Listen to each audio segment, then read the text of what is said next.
using Wyzant's online Ask an Expert feature.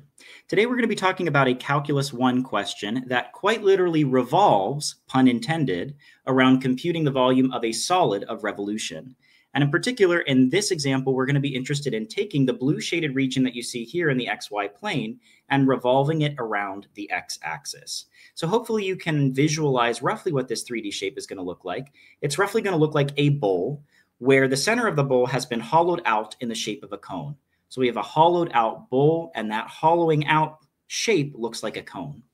And so that is the volume that we're interested in computing in this example today. And the way that we're going to do this is basically in two steps. The first step is going to be to consider a tiny little test strip of this region and revolving it around the x-axis and computing the volume that's generated from that tiny little strip.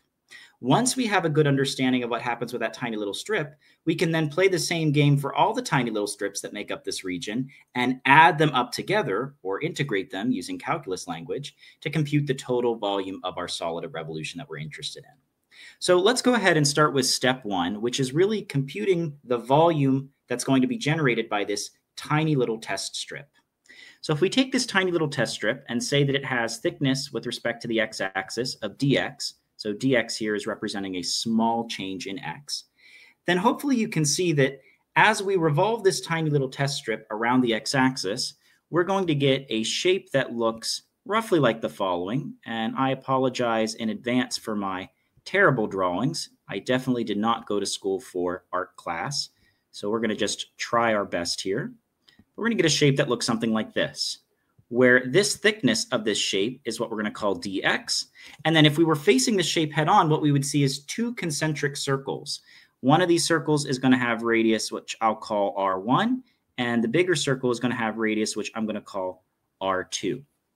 And so if I want to compute the volume of this shape, which looks like a donut, or sometimes we call it a washer, for those of you that are familiar with the engineering applications of washers, that's kind of what this shape looks like as well. To compute the volume of this figure, what we would do is we would take the thickness of this washer and then multiply by the surface area of this sort of concentric circle configuration that you see when you look at this object head on. And what would that surface area be in terms of the variables R1 and R2? Well, it would simply be the area of the larger circle minus the area of the smaller circle. So in other words, using some basic facts from geometry, that would be pi r2 squared minus pi r1 squared. So this entire expression that you see here represents the volume of the solid of revolution that's generated from just taking this tiny little strip of thickness dx. Now, one of the things that hopefully you can see we want to do eventually is to be able to integrate both sides of this equation so that the dv becomes the total volume, and then the right-hand side becomes, you know, whatever the volume of this solid of revolution ends up becoming. But the only problem is that the variables R1 and R2 are not yet written in terms of the variable that we'd like to integrate with respect to, which is going to be the x variable. And so how do we relate the variables R1 and R2 back to x? Well, if we come back to the first figure that I drew here, hopefully it doesn't take too much to convince you that this distance right here actually represents R1, and this distance right here actually represents the distance R2.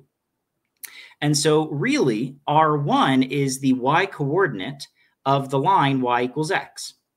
In other words, R1 is equal to x. And similarly, R2, that variable is the y-coordinate of the point that's on the line y is equal to x plus 5. And so R2 in this case is equal to x plus 5. And so when you put all of this together, basically what we discover is that the tiny little volume of this tiny washer is going to be dx times pi, and then instead of R2, I'm going to replace that with x plus 5 quantity squared, and then minus pi, and instead of writing R1 here, we're going to replace that with an x. So I have x squared here. And so now we're in a setup where we can start to integrate both sides of this equation. So that's what we're going to do next. So we're going to integrate both sides of this equation, add up all of these tiny little volumes that make up the total volume of our shape.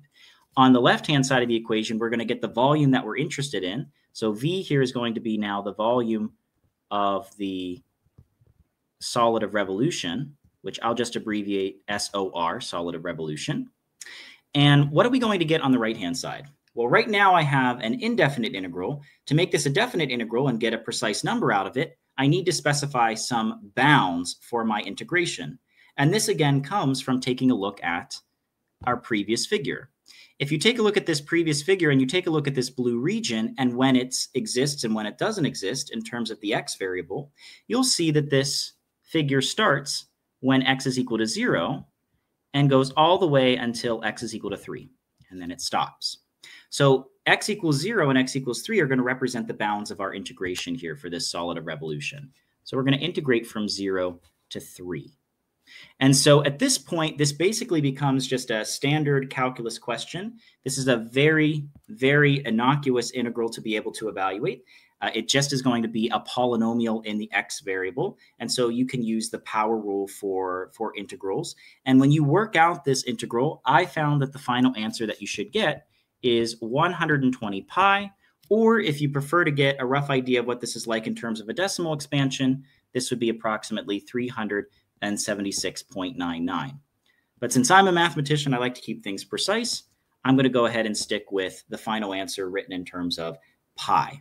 So the final answer here is that the volume of solid of revolution that's generated by taking this region in the xy plane and revolving it around the x-axis is 120 pi. And that completes the video. Thanks so much and have a great rest of your day.